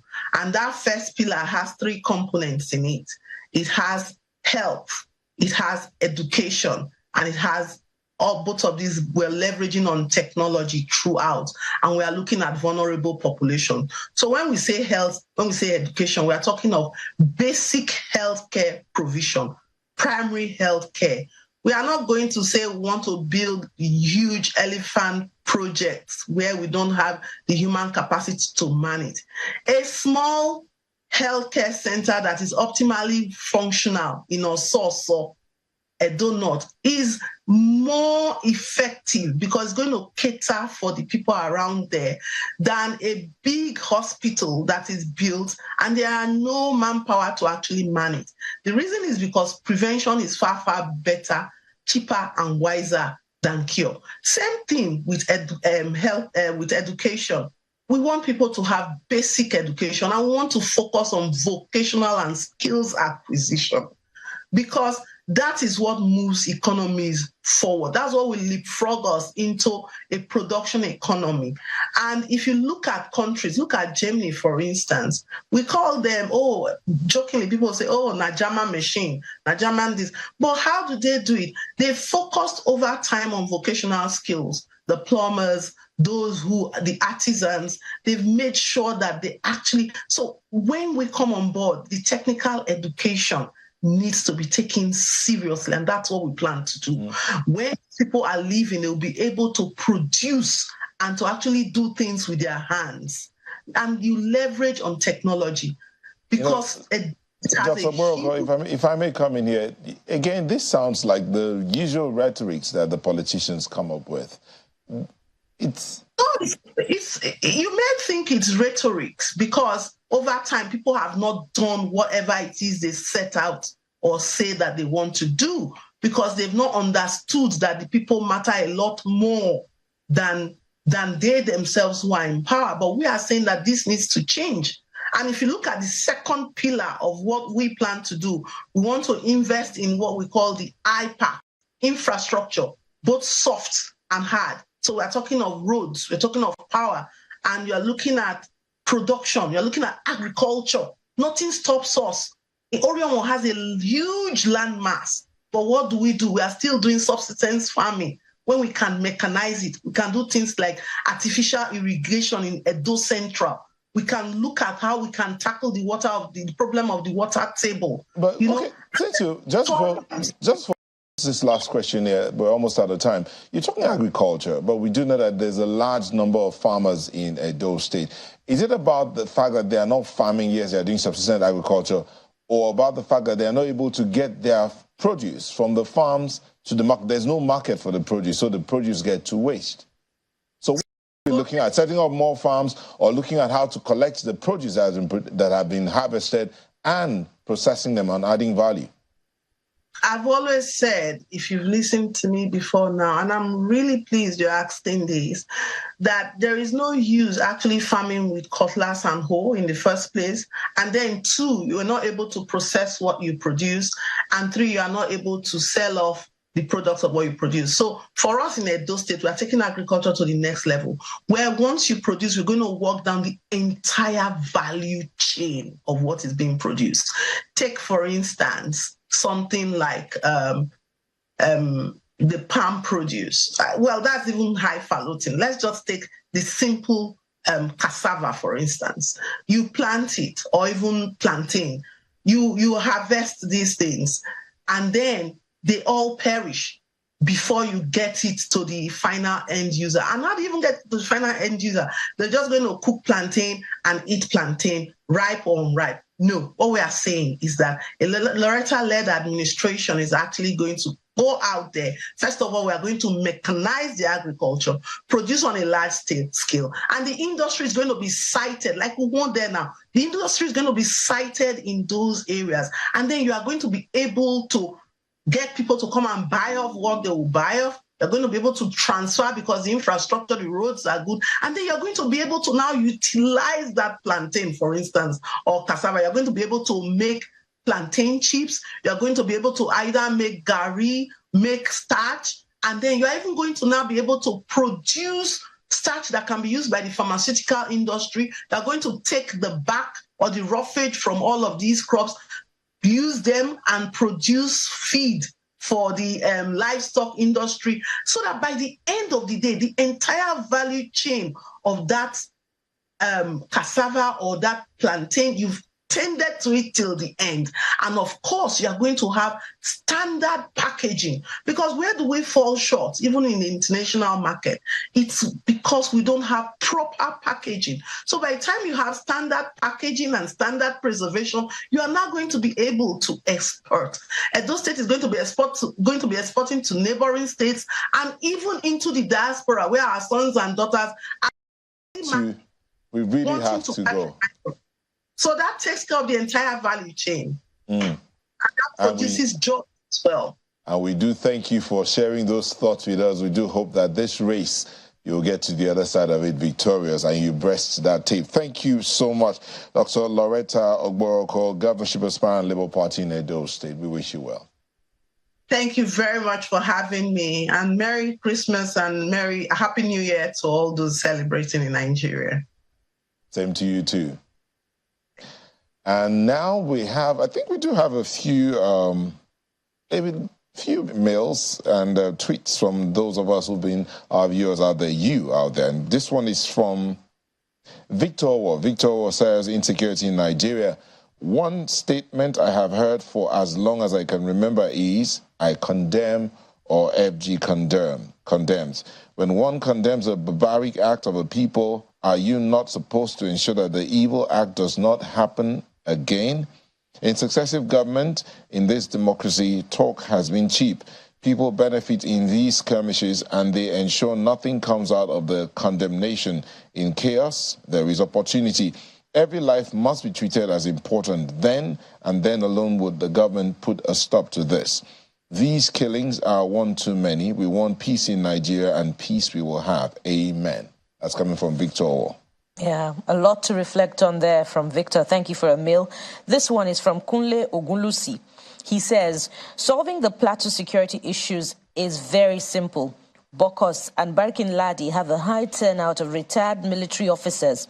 The able and willing ones among them should be remobilized in large numbers by the federal government under the command of the COAS to defend their people.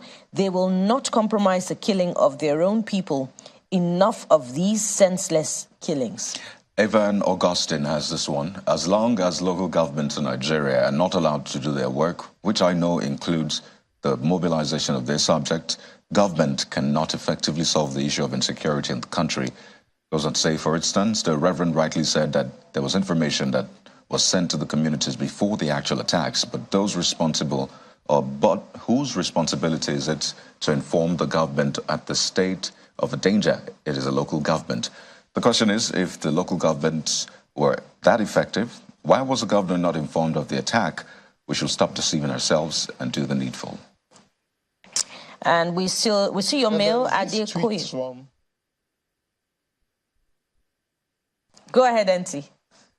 Okay, so there is this tweet here from Pastor, Pastor Wale Oladino at Pastor Clam. He says, Reverend Larry Thompson has postulated what is to be done. The onus lies on the federal government to truthfully act promptly. Enough of playing the ostrich game. And we see your mail, your tweet, Adekoyejo Fetuga. Thank you for writing in. And thank you for watching the program today. Join us again, same time tomorrow. I am Bukola Koka. Well, I just want to tell you not to ever give up on this project, be it the nation or your own project. Don't give up. I'm Kayode Okikiolu. Goodbye. And do remember that you matter to someone, you matter to us, but above all, do understand that you matter to yourself and to your Creator. Have a good day. Bless you. I'm Neo Taigbe. Bye-bye.